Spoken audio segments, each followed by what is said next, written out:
കൃഷിദർശൻ പരിപാടിയിലേക്ക് ഏവർക്കും സ്വാഗതം. നമ്മുടെ കേരളത്തിൻ്റെ കാർഷിക മേഖലയിൽ നമുക്ക് ഉൽപാദന മേഖലയിൽ വളരെ പ്രധാനപ്പെട്ട ഒരു ഘടകമാണ് ജലം. ജലത്തിൻ്റെ ദൗർലഭ്യം തൊട്ട് മുമ്പിലത്തെ വർഷം നമ്മൾ വളരെയധികം അനുഭവിച്ചതാണ്. ഇനിയിപ്പോൾ അങ്ങോട്ട് ഇപ്പോഴത്തെ ഈ ഡിസംബർ ജനുവരിയുടെ ഈ ഒരു ശൈത്യകാലം കഴിഞ്ഞു കഴിഞ്ഞാൽ അങ്ങോട്ട് നമുക്ക് വേനൽ മഴ കിട്ടിയിട്ടില്ലെങ്കിൽ കൊടും വരൾച്ചയിലെ പിടിയിൽ പലപ്പോഴും നമ്മൾ അമർന്നു പോകാറുണ്ട്. എന്നാൽ കേരള സംസ്ഥാനത്തെ എടുത്ത് നോക്കിക്കഴിഞ്ഞാൽ നല്ല രീതിയിൽ മഴ ലഭിക്കുന്ന, സമൃദ്ധമായ മഴ ലഭിക്കുന്ന സംസ്ഥാനമാണ് നമ്മുടെ കൊച്ചു കേരളം. ഇടവപ്പാതിയായിട്ടും തുലാവർഷമായിട്ടും അവിടെ കിട്ടുന്ന വേനൽ മഴയായിട്ടും ഒക്കെ നമുക്ക് ഇഷ്ടംപോലെ ഏകദേശം 300 സെൻറ്റിമീറ്ററോളം മഴ നമുക്കൊരു വർഷത്തിൽ കിട്ടാറുണ്ട്. പക്ഷേ എന്നിരുന്നാലും എങ്ങനെ ഇതിനകത്ത് നമുക്ക് ഇത്രയും ഒരു പ്രശ്നങ്ങളിലേക്ക് നമ്മൾ പോകുന്നു? അപ്പോൾ എവിടെയാണ് നമുക്ക് വീഴ്ച പറ്റുന്നത്? എങ്ങനെ നമ്മൾ കാര്യക്ഷമമായി ജലത്തെ കാണണം? എങ്ങനെ അത് ഉൽപ്പാദന മേഖലയിലേക്ക് നമുക്ക് കൊണ്ടുവരണം? വളരെ ചിന്തനീയമായൊരു വിഷയമാണ്. ഈ ഒരു വിഷയത്തിലേക്ക് കർഷകരെ എത്തിക്കുകയും അവരുടെ ചോദ്യങ്ങൾക്ക് മറുപടിയുമായിട്ടാണ് ഇന്നത്തെ ഈ സായാഹ്നത്തിൽ നമ്മൾ കൃഷിദർശൻ പരിപാടി വഴി തുറക്കുന്നത്. അപ്പോൾ നമ്മുടെ ഇന്നത്തെ പരിപാടിയിൽ വളരെ വിശിഷ്ട 2 വ്യക്തിത്വങ്ങളെയാണ് നമ്മൾ അതിഥികളായിട്ട് ഇവിടെ എത്തിച്ചിരിക്കുന്നത്. അതിൽ വെള്ളായണി കാർഷിക കോളേജിലെ അഗ്രികൾച്ചർ എഞ്ചിനീയറിംഗ് വിഭാഗം പ്രൊഫസറായിട്ടുള്ള സേവ്യർ ജേക്കബ് സാറാണ്. സാറിനെ ഡോക്ടർ സേവ്യർ ജേക്കബ് സാറിനെ ഞാൻ പ്രേക്ഷകർക്കായി പരിചയപ്പെടുത്തുന്നു. അടുത്തതായിട്ട് KLD board, Kerala life stock development ബോർഡിലെ അഗ്രികൾച്ചർ എഞ്ചിനീയർ ആയിട്ടുള്ള ഉദയകുമാർ സാർ. ഇത് ഈ 2 വ്യക്തിത്വങ്ങളും നമ്മുടെ ഈ ഒരു ഫീൽഡിൽ സൂക്ഷ്മ ജലസേചനം, കാര്യക്ഷമമായി ജലത്തെ എങ്ങനെ പ്രയോജനപ്പെടുത്താം എന്നുള്ളതിൽ വളരെ നല്ല രീതിയിൽ അവരുടേതായ വ്യക്തിമുദ്ര പതിപ്പിച്ചിട്ടുള്ള വ്യക്തികളാണ്. ഉദയകുമാർ സാറിനെയും ഞാൻ സ്വാഗതം ചെയ്യുന്നു. സാർ, നമുക്ക് വിഷയത്തിലേക്ക് കടക്കാം. എന്താണ് നമുക്ക് സാറിൻ്റെ ഒരു വീക്ഷണത്തിൽ നമ്മുടെ കേരളത്തിൻ്റെ പ്രത്യേക കാലാവസ്ഥയിലും പരിതസ്ഥിതിയിലും ഈ പറയുന്ന സാങ്കേതിക വിദ്യ, സൂക്ഷ്മ ജലസേചന സാങ്കേതിക വിദ്യ എത്ര കണ്ട് നമുക്ക് പ്രയോജനപ്പെടുത്താം? ആമുഖമായി പറഞ്ഞതുപോലെ തന്നെ കേരളത്തിൽ നമ്മൾക്ക് 300 സെൻറ്റിമീറ്ററിൽ അധികം മഴ ലഭിക്കുന്നുണ്ടെങ്കിലും ഒരു വർഷത്തിൽ ഈ മഴ ദിനങ്ങൾ 120 ദിവസത്തിൽ താഴെ മാത്രമാണ്. അങ്ങനെ വരുമ്പോൾ നമുക്കെല്ലാം അറിയാം, ഇപ്പോൾ തന്നെ ഇനിയും വേനൽ മഴ ലഭിച്ചില്ലെന്നുണ്ടെങ്കിൽ ഒരു 5 മാസത്തോളം നമ്മൾക്ക് വരൾച്ച വരാൻ പോവുകയാണ്. ഈ സമയത്താണ് സൂക്ഷ്മ ജലസേചനത്തിൻ്റെ പ്രസക്തി വരുന്നത്. സൂക്ഷ്മ ജലസേചനത്തിൽ പ്രധാനമായും കണിക ജലസേചനമുണ്ട്, മൈക്രോ ഇറിഗേഷനുണ്ട്, ഫോഗിംഗ് ഉണ്ട്, മിസ്റ്റിംഗ് ഉണ്ട്. ഇത് നൂതന സംരംഭം ഒന്നുമല്ല. 1950കളിൽ തന്നെ ഇസ്രായേലിൽ ഇത് വികസിപ്പിച്ചെടുത്തതാണ്. നമ്മൾ പറഞ്ഞു നമ്മൾക്ക് 300 സെൻറ്റിമീറ്റർ മഴ ലഭിക്കുമ്പോൾ ഇസ്രായേലിൽ 45 സെൻറ്റിമീറ്ററിൽ താഴെ മാത്രമേ മഴ ലഭിക്കുന്നുള്ളൂ. അവിടെ ഈ 45 സെൻറ്റിമീറ്റർ കിട്ടുന്ന മഴവെള്ളം കൊണ്ട് അവർ എല്ലാവിധ കൃഷികളും, പച്ചക്കറി കൃഷികളും പൂക്കളും അവരുടെ ആവശ്യത്തിന് മാത്രമല്ല ബാക്കി പല രാജ്യങ്ങളിലേക്കും അവർ എക്സ്പോർട്ട് ചെയ്തുകൊണ്ട് ഇരിക്കുകയാണ്. നമുക്കെല്ലാം അറിയാം, നമ്മുടെ തൊട്ടടുത്തുള്ള അയൽ സംസ്ഥാനമായ തമിഴ്നാട്ടിൽ അവർക്ക് സ്ഥലം ലഭ്യമാണ്. 120-140 സെൻറ്റിമീറ്റർ മാത്രമേ മഴ ലഭിക്കുന്നുള്ളൂ. എന്നാൽ അവർ നൂതന സാങ്കേതിക വിദ്യയായ ഡ്രിപ്പ് ഇറിഗേഷൻ ഉപയോഗിച്ച് ഇന്ത്യയിൽ തന്നെ ഒന്നാംകിട തമിഴ്നാട്, മഹാരാഷ്ട്ര, ആന്ധ്ര മുതലായവയാണ് ഇന്ത്യയിലെ ഏറ്റവും മുൻനിരയിൽ നിൽക്കുന്ന സംസ്ഥാനങ്ങൾ. തമിഴ്നാട്ടിലാണെന്നുണ്ടെങ്കിൽ നമുക്ക് ഇപ്പോൾ അറിയാം, കപ്പ എന്നുള്ള വിഭവം നമ്മുടെ കുത്തകയായി നമ്മൾ വെച്ചുകൊണ്ടിരുന്നതാണ്. പക്ഷെങ്കിൽ ഇപ്പോൾ തമിഴ്നാട്ടിൽ 10,000-കണക്കിന് ഹെക്ടറിൽ ഈ ഡ്രിപ്പ് ഇറിഗേഷൻ വഴി അവർ കപ്പകൃഷി നടത്തിക്കൊണ്ടിരിക്കുകയാണ്. ഇതിൻ്റെ ഗുണമെന്ന് പറഞ്ഞു കഴിഞ്ഞാൽ, നമ്മൾ ഇറിഗേഷൻ ജലസേചനത്തിൽ നമ്മൾ പോകുകയാണെന്നുണ്ടെങ്കിൽ ഉപരിതല മെത്തേഡിനാണെന്നുണ്ടെങ്കിൽ നമ്മൾ അപ്ലൈ ചെയ്യുന്ന 30% താഴെ മാത്രമേ കാര്യക്ഷമതയുള്ളൂ. പക്ഷെങ്കിൽ ഡ്രിപ്പ് ഇറിഗേഷൻ ആണെന്നുണ്ടെങ്കിൽ 90% അധികം കാര്യക്ഷമതയുണ്ട്. അതുകൊണ്ട് ലഭ്യമായ വെള്ളം വെച്ച് 3 ഇരട്ടിയിലധികം സ്ഥലത്ത് നമുക്ക് അധികമായിട്ട് കൃഷി ചെയ്യാൻ പറ്റും. ഇതാണ് ഒരു. പിന്നെ ഡ്രിപ്പ് ഇറിഗേഷൻ വഴിയുള്ള വേറൊരു ഉപയോഗം എന്ന് പറഞ്ഞു കഴിഞ്ഞാൽ ഇതിൻ്റെ ക്വാണ്ടിറ്റി, ഈൽഡിൻ്റെ മാത്രമല്ല, കൂടുതൽ ക്വാണ്ടിറ്റി കിട്ടുമെന്ന് മാത്രമല്ല ഇതിൻ്റെ ക്വാളിറ്റിയിലും ഒത്തിരി വ്യത്യാസം വരും. ഗുണമേന്മയുള്ള ഉൽപ്പന്നങ്ങൾ ഏത് പ്രോഡക്റ്റ് എടുത്തു കഴിഞ്ഞാലും, ഇപ്പം വെജിറ്റബിൾസിൻ്റെ ആണെന്നുണ്ടെങ്കിലും ഫ്രൂട്ട്സ് എടുത്തു കഴിഞ്ഞാലും ഏതിലും ഗുണമേന്മയുള്ള സംഭവങ്ങൾ നമുക്ക് കിട്ടും. പിന്നെ വേറൊരു ഇതിൻ്റെ ഒരു നൂതന സംരംഭമായിട്ട് പറയുന്നത് ഇതിന് ഓട്ടോമേഷൻ. അപ്പോൾ അതിനെപ്പറ്റി പിന്നീട് പറയാം. പിന്നെ അടുത്തതെന്ന് പറഞ്ഞു കഴിഞ്ഞാൽ നമ്മൾ ജലത്തിൻ്റെ കൂടെ തന്നെ നമ്മൾക്ക് വളവും സപ്ലൈ ചെയ്യാൻ പറ്റുമെന്നുള്ളതാണ് ഇതിൻ്റെ ഏറ്റവും വലിയ വേറൊരു നൂതനമായ ആശയം ആവിഷ്കരിച്ചിരിക്കുന്നത്. ഒന്നൊരു കാര്യം ചോദിച്ചു, നമ്മുടെ പരമ്പരാഗതമായ ഒരു രീതി എന്ന് പറയുന്നത് നമ്മൾ ഓരോ തടത്തിലും വെള്ളം നനച്ച് പോകുന്ന ഒരു രീതിയാണ്. അപ്പോൾ അതിൽ നിന്ന് ഒരുപാട് കാൽവയ്പ്പുകൾ സാങ്കേതികമായി വളർന്നിട്ടുണ്ട്. അതിൻ്റെ ഓരോ ഘട്ടം ഒന്ന് പറയാമോ സാർ? ഉദയകുമാർ സാർ ഒന്ന് വ്യക്തമാക്കിയോ.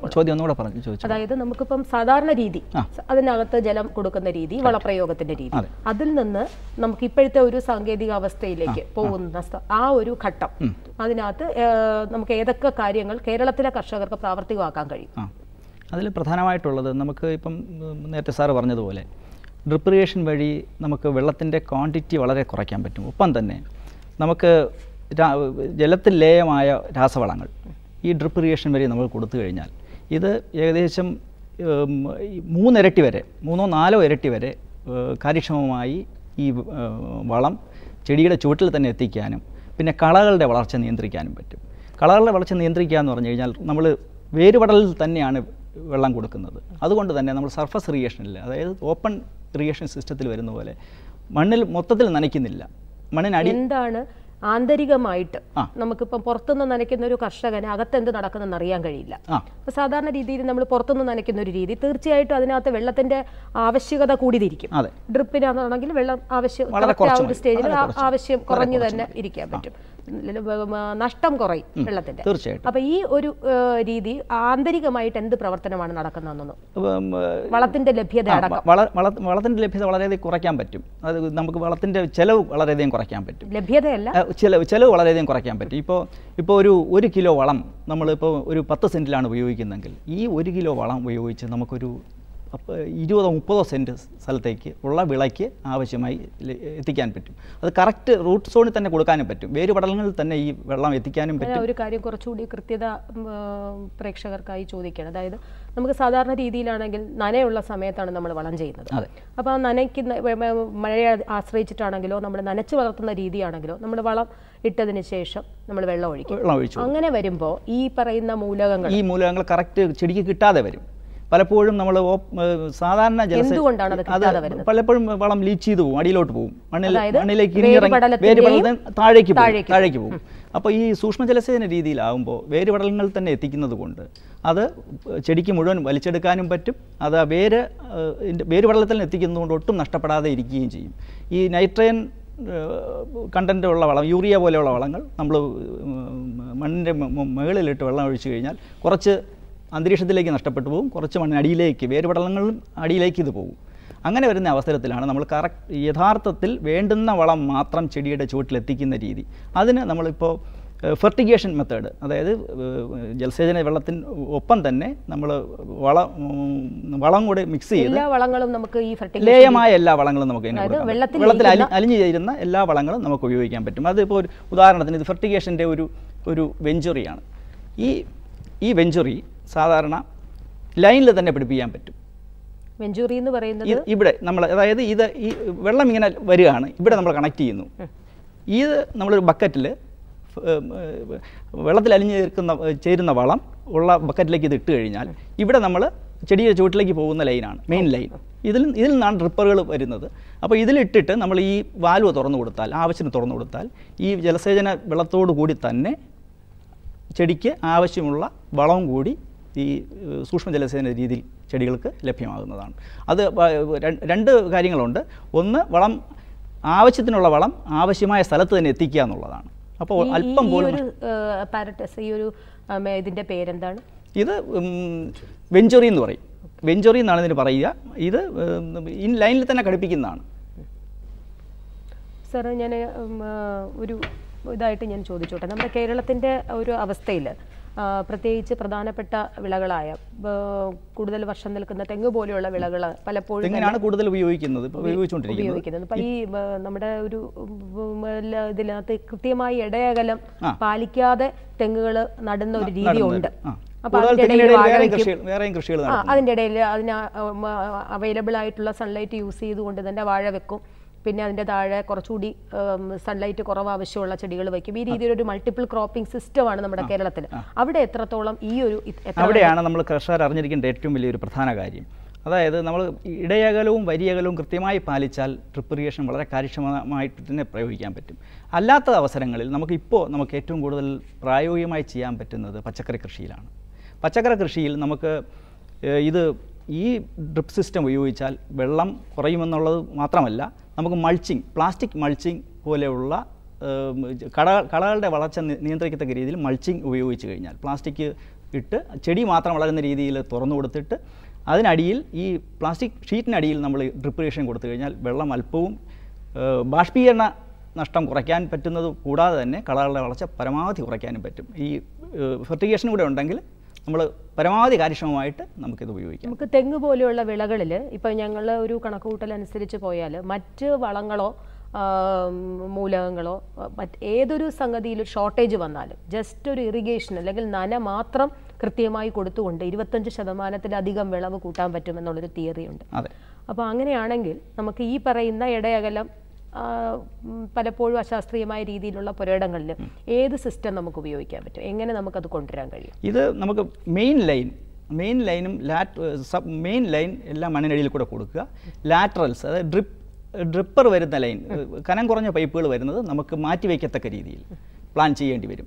മെയിൻ ലൈൻ നമ്മൾ മണ്ണിനടിയിൽ കൂടെ വേറെ കാർഷിക വൃത്തിക്കൊന്നും ബുദ്ധിമുട്ടില്ലാത്ത രീതിയിൽ സ്ഥാപിക്കുകയും അതിൻ്റെ ലാറ്ററൽസ് കംപ്ലീറ്റ് നമ്മൾ എടുത്തു മാറ്റത്തക്ക രീതിയിൽ പ്ലാൻ ചെയ്തു കഴിഞ്ഞാൽ ഇത് പല കൃഷികൾ ചെയ്ത പുരയിടങ്ങളിലും നമുക്ക് കാര്യക്ഷമമായി ഈ ഇറിഗേഷൻ രീതി നടപ്പാക്കാം. ഇപ്പം നമുക്ക് കഴിഞ്ഞ വർഷമൊക്കെ തന്നെ സെൻട്രൽ അസിസ്റ്റൻസോടുകൂടി, കേന്ദ്ര അസിസ്റ്റൻസോടുകൂടി തന്നെ 90%, അത് കഴിഞ്ഞ് തൊട്ട് മുമ്പിലത്തെ വർഷം 90% സബ്സിഡിയോടുകൂടി തന്നെ ഈ സൂക്ഷ്മ ജലസേചന യൂണിറ്റുകൾ കൊടുത്തിരുന്നു. കഴിഞ്ഞ വർഷം അത് 75% ആയിരുന്നു സബ്സിഡി. അപ്പോൾ ഈ ഒരു രീതിയിൽ നമ്മുടെ തോട്ടങ്ങളിൽ ഈ സംഗതി ഇൻസ്റ്റാൾ ചെയ്ത് കഴിഞ്ഞു കഴിഞ്ഞാൽ വളരെ നല്ല രീതിയിൽ ഉൽപാദനക്ഷമതയും വർദ്ധിപ്പിക്കാൻ കഴിയുന്നുള്ളൊരു കാര്യം വർദ്ധിപ്പിക്കാൻ കഴിയും. പക്ഷേ അതിനൊരു പ്രശ്നം വരുന്നത്, പലപ്പോഴും കർഷകർ അഭിമുഖീകരിക്കുന്ന ഏറ്റവും വലിയ പ്രശ്നം, ഇതിൽ ആഫ്റ്റർ സെയിൽ സർവീസ് കിട്ടുന്നില്ല എന്നുള്ളതാണ്. ചെറിയ ഒരു കംപ്ലൈൻ്റ് ആയിരിക്കും, എവിടെയെങ്കിലും ഡ്രിപ്പ് നോസിൽ അടയുകയോ അല്ലെങ്കിൽ എവിടെയെങ്കിലും അതിൻ്റെ മെയിൻ ലാറ്ററൽ ലൈൻ പൊട്ടുകയോ ചെയ്തു കഴിഞ്ഞാൽ ഇത് പലപ്പോഴും കാര്യക്ഷമതമല്ലാതെ വരും. അപ്പോൾ കർഷകർ ഇത് എവിടെ റിപ്പയർ ചെയ്യും? ഇത് സ്ഥാപിച്ചവർ പലപ്പോഴും ലൈനിൽ കിട്ടാതെ വരികയും അവർ കർഷകർ ബുദ്ധിമുട്ടുന്ന അവസ്ഥയുണ്ട്. അതുകൊണ്ടാണ് പലപ്പോഴും ഈ കർഷകർക്ക് ഇത് ഇൻസ്റ്റാൾ ചെയ്ത കർഷകർക്ക് പ്രോപ്പറായിട്ടുള്ള ആഫ്റ്റർ സെയിൽ സർവീസ് ഇല്ലാത്തത് കാരണം പലപ്പോഴും ഇത് തീർച്ചയായിട്ടും ചെയ്യേണ്ടതുണ്ട്. കാര്യം ഒരു കർഷകർക്ക് ഒരു ഇതുപോലുള്ള ഇറിഗേഷൻ സിസ്റ്റം സ്ഥാപിച്ചു കഴിഞ്ഞാൽ അവർക്ക് അതിനുള്ള റിപ്പയർ ആൻഡ് മെയിൻ്റനൻസിനുള്ള എവിടെ കിട്ടും, പെട്ടെന്ന് വാങ്ങിക്കാൻ കിട്ടും, അല്ലെങ്കിൽ അവരെ ബോധവാന്മാരാക്കണം. അതിനൊരു സൗകര്യം. ഞാൻ സാറിലേക്ക് തിരിച്ചു വരാം. സാറിനോട് ചോദിക്കാം, ഇപ്പം ഒരു പുതിയ കാൽവെപ്പായിട്ട് ഞാൻ കേട്ടിട്ടുള്ളതെന്ന് പറയുന്നത് ഓട്ടോമേഷൻ എന്ന് പറഞ്ഞ സംവിധാനമാണ്. അത് ഓട്ടോമേഷൻ എന്താണ്? അതായത് നമ്മുടെ കേരളത്തിലെ സ്ഥിതി ഇപ്പോൾ നമ്മൾ എടുക്കുകയാണെന്നുണ്ടെങ്കിൽ എല്ലാ മേഖലകളിലും തൊഴിലാളി ക്ഷാമമാണ്. പിന്നെ അടുത്ത ഒരു സ്ഥിതി എന്ന് പറഞ്ഞു കഴിഞ്ഞാൽ കൃഷിക്കാർ ചിലപ്പോൾ കൃഷിയിടത്തിന് അടുത്തായിരിക്കത്തില്ല താമസിക്കുന്നത്. പിന്നെ പറയാറുണ്ട് കേരളത്തിൽ പലരും ഹോളിഡേ ഫാർമേഴ്സ് എന്ന് പറയും. സിറ്റിയിലായിരിക്കും താമസം, കുറച്ച് മാറിയായിരിക്കും ചിലപ്പോൾ ഒരേക്കർ തെങ്ങിൻ പുരയിടം. എല്ലാ ദിവസവും അവർക്ക് അവിടെ നനയ്ക്കുന്നുണ്ടോ എന്നുള്ളത് അറിയത്തില്ല. അല്ലെങ്കിൽ ആരെങ്കിലും ഒന്നുകിൽ തൊഴിലാളികളെ നിർത്തണം, അല്ലെങ്കിൽ ആരെങ്കിലും ഡെയിലി പോയി നോക്കേണ്ടി വരും. ഈ ഒരു സാഹചര്യത്തിലാണ് ഓട്ടോമാറ്റിക് ഇറിഗേഷൻ്റെ പ്രസക്തി. ഈ ഓട്ടോമാറ്റിക് ഇറിഗേഷൻ നമുക്ക് രണ്ട് രീതിയിൽ ചെയ്യാം. ഒരു മെത്തേഡ് എന്ന് പറഞ്ഞു കഴിഞ്ഞാൽ നമുക്ക് ഒരു സോളിനോയിഡ് വാൽവ് എന്ന് പറഞ്ഞ ഒരു സാധനവും ഒരു കൺട്രോൾ യൂണിറ്റുമുണ്ട്. ഈ കൺട്രോൾ യൂണിറ്റിൽ നമ്മൾക്ക് എല്ലാ ദിവസമാണെങ്കിലോ അല്ലെങ്കിൽ 2 ദിവസത്തിലൊരിക്കലോ ഏത് സമയത്ത് എത്ര മണിക്കൂർ നമുക്ക് ഇത് ഓൺ ആക്കണമെന്ന് വിചാരിച്ചു കഴിഞ്ഞിട്ട് നമ്മൾ അത് സെറ്റ് ചെയ്ത് കഴിഞ്ഞാൽ ആ സിസ്റ്റം അവിടെ കിടന്നു കഴിഞ്ഞാൽ കറണ്ട് ഉണ്ടെന്നുണ്ടെങ്കിൽ ആ പറയുന്ന സമയത്ത് നമ്മൾ സെറ്റ് ചെയ്യുന്ന സമയത്ത് എത്ര മണിക്കൂറത്തേക്ക് അത് ഓട്ടോമാറ്റിക്കലി അത് ഇറിഗേറ്റ് ചെയ്യും. അന്നേരം ഇങ്ങനെ ചെയ്യുമ്പോൾ വരാവുന്ന വേറൊരു എന്ന് പറഞ്ഞാൽ ചിലപ്പോൾ 1-2 ദിവസം ഔചാരിതമായിട്ട് ചിലപ്പോൾ മഴ പെയ്താലും ഈ ഇറിഗേഷൻ നടക്കും. അന്നേരം അത് ഒഴിവാക്കാനൊക്കെ ഉണ്ട്. ഇതിൻ്റെ കൂടെ തന്നെ അറ്റാച്ച് ചെയ്യുന്നതാണ് റെയിൻ സെൻസർ എന്ന് പറഞ്ഞൊരു സാധനം. മഴ വന്നു കഴിഞ്ഞാൽ അത് തിരിച്ചറിഞ്ഞിട്ട് അന്ന് ഇറിഗേഷൻ നടക്കത്തില്ല. അതാണ് ഇതിനകത്തിലെ ഒരു മെത്തേഡ്. അത് മസ്റ്റർ കൺട്രോൾ യൂണിറ്റ് ഉണ്ട്. ഇതിൻ്റെ വില എന്ന് പറഞ്ഞാൽ ഇത് ഏകദേശം 1000 രൂപ വരും, ഇത് 2000 രൂപ വരും, കൺട്രോൾ യൂണിറ്റിന് 5000 രൂപ വരും. അങ്ങനെ അതിട്ട് കഴിഞ്ഞാൽ പിന്നെ നമ്മൾ എല്ലാ ദിവസവും നമ്മളത് ഓഫ് ആക്കുന്നിടം വരെ അല്ലെങ്കിൽ നമ്മൾ റീസെറ്റ് ചെയ്യുന്നിടം വരെ ഓട്ടോമാറ്റിക്കായിട്ട് ഈ വാൽവ് തുറന്ന് ഓപ്പറേഷൻ നടന്നു. അടുത്ത മെത്തേഡാണ് ഇതിനെക്കാട്ടിലും ഒന്നുകൂടെ സോഫിസ്റ്റിക്കേറ്റഡ്. ഇപ്പം നമ്മൾ ഈ മെഷീൻ ഈ ഇൻസ്ട്രുമെൻ്റ് നമ്മൾ മണ്ണിൽ ഒരു തെങ്ങിൻ്റെ ഇതിൻ്റെ റൂട്ട്സ് വേര് പോകുന്ന സ്ഥലത്ത് നമ്മൾ കൊണ്ട് കുഴിച്ചിട്ട് കഴിഞ്ഞാൽ ഇത് കണ്ടിന്യൂസ് ആയിട്ട് അതിനകത്തിലെ ജലാംശം അളന്നുകൊണ്ടിരിക്കും. മണ്ണിലെ ജലാംശത്തിൻ്റെ തോത് അളന്നുകൊണ്ടിരിക്കുകയാണ്. ഇതിനകത്ത് നമുക്ക് മണ്ണിലെ ജലാംശത്തിൻ്റെ തോത് നമുക്ക് കാണാൻ പറ്റും. ഇതിനകത്തിൽ മണ്ണിലെ ജലാംശത്തിൻ്റെ തോത് നമുക്ക് കാണാൻ പറ്റും. ഇത് നമ്മൾ എന്നിട്ട് ഈ കൺട്രോൾ യൂണിറ്റിൽ ഘടിപ്പിച്ചു കഴിഞ്ഞാൽ ഏതൊരു മണ്ണെടുത്തു കഴിഞ്ഞാലും അതിന് ഒരു അപ്പർ ലിമിറ്റ് ഉണ്ട്. അതിൻ്റെ ജലാംശം ഉൾക്കൊള്ളാൻ പറ്റുന്ന ഒരു അപ്പർ ലെവലും ഒരു ലോവർ ലെവലും ഉണ്ട്.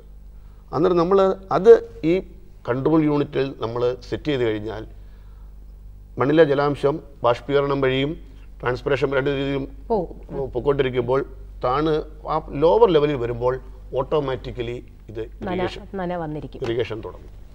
അങ്ങനെ ഗ്രാജുവലി അത് തുടങ്ങി ഈ ഇവിടെയൊക്കെ വെള്ളം വന്ന് ഇതിൻ്റെ ലെവൽ അന്നേരം കൂടും. ആ അപ്പർ ലെവലാവുമ്പോൾ ഇത് ഓട്ടോമാറ്റിക്കായിട്ട് ഓഫ് ആകും.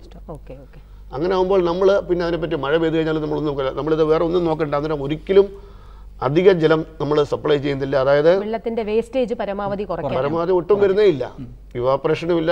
ഇവാപ്പറേഷനും ട്രാൻസ്പിറേഷനും വഴി ലോസ് ആകുന്ന വെള്ളം മാത്രമേ ഉള്ളൂ. ഒട്ടും വെള്ളം ലീച്ചായിട്ട് പോകുന്നില്ല. അന്നേരമാണ് മുമ്പേ സാറ് പറഞ്ഞ ആ വളത്തിൻ്റെയൊക്കെ വളം നമ്മൾ ഇതിലൂടെ കൊടുക്കുന്നു പറഞ്ഞാൽ ആ വെള്ളം എവിടെയൊക്കെ പോകുന്നുണ്ടോ വളവും അതിനകത്തിൽ അലിഞ്ഞാണ് ചേരുന്നത്. അന്നേരം ഈ വെള്ളം എവിടെയെല്ലാം പോകുന്നുണ്ടോ അവിടെ വളവും കിട്ടുന്നുണ്ട്. അന്നേരം ചെടികളുടെ റൂട്ട് ഗ്രോത്ത് അവിടെ എല്ലാം യൂണിഫോമായിട്ട് നടക്കും. അതുകൊണ്ടാണ് നമ്മുടെ സമയം അധികരിച്ചിരിക്കുകയാണ്. ഈ സമയത്ത് നമുക്കിത് വൈൻഡപ്പ് ചെയ്യേണ്ട ആവശ്യകതയുണ്ട്. ഒരുപാട് കാര്യങ്ങളാണ് ഈ ഒരു മേഖലയിൽ നമുക്കുള്ളത്. തീർച്ചയായും നമുക്ക് ഇത്തരത്തിലുള്ള ശാസ്ത്രീയ വശങ്ങൾ, സാങ്കേതിക വിദ്യകൾ നമ്മുടെ കൃഷിയിടത്തിൽ നിന്ന് മാറ്റി നിർത്തേണ്ട ഒരു കാര്യവുമില്ല. മറ്റ് അയൽ സംസ്ഥാനങ്ങളിൽ 2 കൈ നീട്ടി അവർ സ്വീകരിച്ചു കഴിഞ്ഞതിന് ശേഷം തന്നെ 10 വർഷങ്ങളിൽ മേളിലേ ആയിട്ടുണ്ട്. ഈ ഒരു സാങ്കേതിക വിദ്യയിൽ കൂടി അല്ലാതെ നമുക്ക് മുന്നോട്ടൊരു പോക്ക് സാധ്യമല്ലാത്ത ഒരു അനിവാര്യതയിലേക്കാണ് ഇപ്പോൾ വന്നിരിക്കുന്നത് കാര്യങ്ങൾ. എല്ലാ കർഷകരും ഇത് നമ്മുടെ കർഷകർക്ക് വേണ്ടിയിട്ട് നമ്മുടെ അതിഥികളുടെ വിലാസവും ഫോൺ നമ്പറും പറയുന്നുണ്ട്. നിങ്ങൾക്കുള്ള സംശയങ്ങളും പ്രശ്നങ്ങളും നേരിട്ട് വിളിച്ച് ചോദിക്കാവുന്നതാണ്.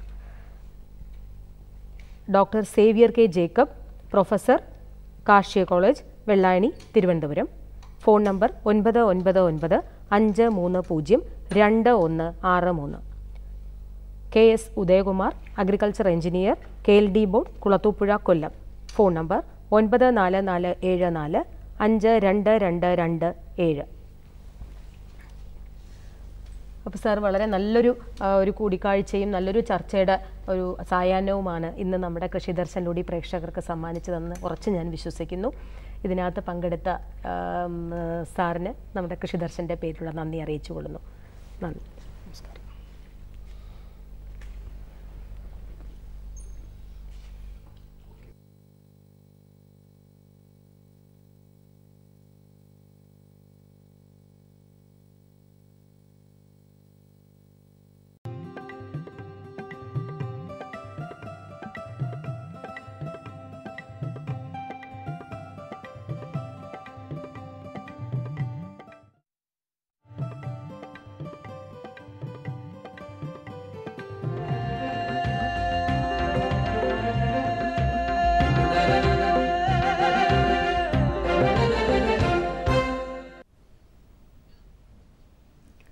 നമസ്കാരം. ദൂരദർശൻ കാർഷിക വാർത്തകളിലേക്ക് സ്വാഗതം. പ്രധാന വാർത്തകൾ. അലങ്കാര മത്സ്യ കർഷകർക്ക് സാങ്കേതിക പരിശീലനം. സംഭരണ ധാന്യങ്ങളിലെ കീടാക്രമണം തടയാൻ യന്ത്രം.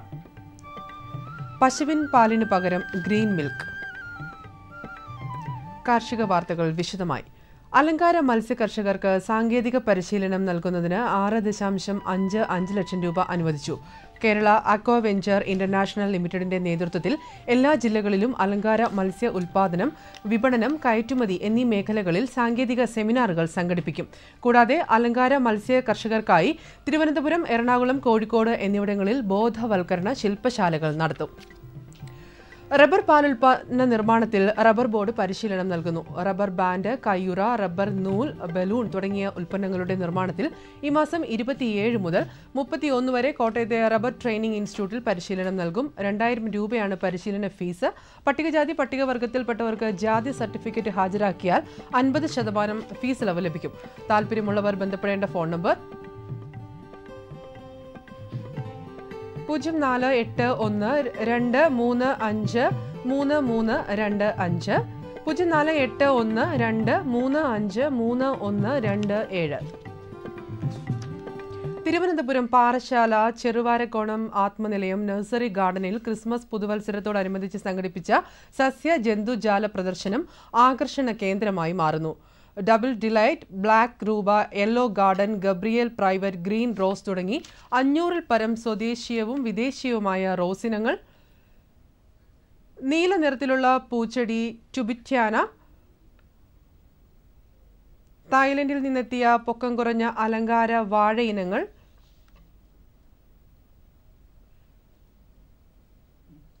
അലങ്കാര പക്ഷികൾ, മത്സ്യങ്ങൾ, തീരെ പൊക്കമില്ലാത്ത പൊങ്ങന്നൂർ കുട്ടൻ പശു, കാള തുടങ്ങി സസ്യ ജന്തുജാല പ്രദർശനത്തിന്റെ പ്രത്യേകതകൾ ഏറെയുണ്ട്. ഈ പ്രദർശനം ജനുവരി 6-ന് സമാപിക്കും. തിരുവനന്തപുരം കുടപ്പനക്കുന്ന് മൃഗസംരക്ഷണ പരിശീലന കേന്ദ്രം ജനുവരി 7, 8, 9 തീയതികളിൽ ഇറച്ചിക്കോഴി വളർത്തലിൽ പരിശീലനം സംഘടിപ്പിക്കുന്നു. താല്പര്യമുള്ളവർ രാവിലെ 9 മണിക്ക് പരിശീലന കേന്ദ്രത്തിൽ പേര് രജിസ്റ്റർ ചെയ്യണം. കൂടുതൽ വിവരങ്ങൾക്ക് ബന്ധപ്പെടാവുന്ന ഫോൺ നമ്പർ 0471-273-2918. തമിഴ്നാട് കാർഷിക സർവകലാശാലയിലെ എൻറ്റോമോളജി വിഭാഗം നെല്ലരിയിലെ കീടങ്ങളുടെ മുട്ടകളെ വേർതിരിക്കുന്ന യന്ത്രം വികസിപ്പിച്ചു. സംഭരണ ധാന്യങ്ങളിലെ കീടാക്രമണം വൻതോതിൽ നഷ്ടത്തിനിടയാക്കുന്ന സാഹചര്യത്തിൽ 95% കീടങ്ങളെയും ഈ യന്ത്രത്തിന് അകറ്റാനാവുമെന്ന് സർവകലാശാല വ്യക്തമാക്കി. വിശദ വിവരങ്ങൾക്ക് വിളിക്കേണ്ട ഫോൺ നമ്പർ 0422661138. തമിഴ്നാട്ടിലെ ട്രിച്ചിയിലുള്ള national research centre for banana വാഴപ്പഴത്തിൽ നിന്ന് ബിസ്ക്കറ്റ്, ആരോഗ്യ പാനീയം എന്നിവയുണ്ടാക്കാനുള്ള സാങ്കേതിക വിദ്യയ്ക്ക് രൂപം നൽകി. വിശദ വിവരങ്ങൾക്ക് വിളിക്കേണ്ട ഫോൺ നമ്പർ 0431261810. മൈസൂർ ആസ്ഥാനമായുള്ള central food technological research institute പശുവിൻ പാലിന് പകരം ഉപയോഗിക്കാവുന്ന ഗ്രീൻ മിൽക്കിന്റെ സാങ്കേതിക വിദ്യ വികസിപ്പിച്ചു. സസ്യങ്ങളുടെ സത്ത് ഉപയോഗിച്ചുണ്ടാക്കുന്ന ഗ്രീൻ മിൽക്കിന്റെ നിറം പാലിനെ പോലെ വെളുപ്പാണ്. മുരിങ്ങ, ചിക്കറി, കൂൺ, തുളസി തുടങ്ങിയവയാണ് ഇതിലെ ഘടകങ്ങൾ. മീനെണ്ണയ്ക്ക് തുല്യമായ പോഷകം പ്രദാനം ചെയ്യുന്ന ഉൽപ്പന്നമാണിതെന്ന് CFTRI വെളിപ്പെടുത്തി. കൂടുതൽ വിവരങ്ങൾക്ക് വിളിക്കേണ്ട ഫോൺ നമ്പർ 0821-251-4534, 0821-251-5453. നാളികേര വികസന ബോർഡ് നടത്തുന്ന തെങ്ങുകയറ്റ പരിശീലനം നേമം നാളികേര ഉൽപാദന ഫെഡറേഷന്റെ ആഭിമുഖ്യത്തിൽ ബാലരാമപുരം കൽപ്പാടി റിസോർട്ടിൽ നടക്കും. 6 ദിവസത്തെ പരിശീലനം പൂർത്തിയാക്കുന്നവർക്ക് തെങ്ങ് കയറ്റ യന്ത്രം ലഭിക്കും. താമസവും ഭക്ഷണവും സൗജന്യമാണ്. ജനുവരി 6-ന് ആരംഭിക്കുന്ന പരിശീലനത്തിൽ 18-നും 42-നും മധ്യേ പ്രായമുള്ള യുവതി യുവാക്കൾക്ക് പങ്കെടുക്കാം. കൂടുതൽ വിവരങ്ങൾക്ക് ബന്ധപ്പെടേണ്ട ഫോൺ നമ്പർ 0471-274-1006, 8281444023. മൃഗസംരക്ഷണ വകുപ്പും ഗ്രാമപഞ്ചായത്തും സംയുക്തമായി നടത്തുന്ന ധാര നേച്ചർ ഫ്രഷിന്റെ 2ാം ഘട്ട പദ്ധതി കൊല്ലത്തെ വെളിയം ഗ്രാമപഞ്ചായത്തിൽ തുടങ്ങുന്നു. തൊഴുത്തു നിർമ്മാണം, കുടുംബശ്രീ ഗ്രൂപ്പുകൾക്ക് കറവ പശു വിതരണം, പാൽ സംഭരണം, വിതരണം തുടങ്ങി ബഹുമുഖ കർമ്മ പദ്ധതികളാണ് ധാര പദ്ധതിയിലൂടെ നടപ്പിലാക്കുക. 2ാം ഘട്ട പദ്ധതിയിൽ 37 പേരുള്ള വനിതകളെ 7 ഗ്രൂപ്പുകളായി തിരിച്ച് ഓരോരുത്തർക്കും 2 കറവ പശുക്കളെ നൽകും. ആധുനിക രീതിയിൽ തൊഴുത്തു നിർമ്മാണം, പ്രയാസരഹിതമായ പരിപാലന സൗകര്യം എന്നിവ ധാര പദ്ധതിയിലെ അംഗങ്ങളുടെ കാലിത്തൊഴുത്തിൽ ലഭ്യമാക്കും. ഒരു ഗ്രൂപ്പിന് 13,500 രൂപയുടെ സബ്സിഡിയിൽ 1,20,000 രൂപയുടെ ബാങ്ക് ലോൺ ലഭ്യമാക്കും. ധാര പദ്ധതിയുടെ വിശദാംശങ്ങൾ അറിയാൻ വെളിയം ഗവൺമെന്റ് മൃഗാശുപത്രിയുമായി ബന്ധപ്പെടണം. ഇനി കമ്പോള നിലവാരം. റബ്ബർ RSS 4 ക്വിൻ്റലിന് 16,300 രൂപ, റബ്ബർ RSS 5 ക്വിൻ്റലിന് 15,500 550 രൂപ. വെളിച്ചെണ്ണ ക്വിൻ്റലിന് 10,750 രൂപ. കൊപ്ര ക്വിൻ്റലിന് 7,650 രൂപ. കുരുമുളക് ക്വിൻ്റലിന് 52,100 രൂപ. ജാതിക്ക തൊണ്ടോട് കൂടിയത് കിലോയ്ക്ക് 375 രൂപ. ജാതിക്ക തൊണ്ടില്ലാത്ത കിലോയ്ക്ക് 640 രൂപ. കാർഷിക വാർത്തകൾ കഴിഞ്ഞു. നമസ്കാരം.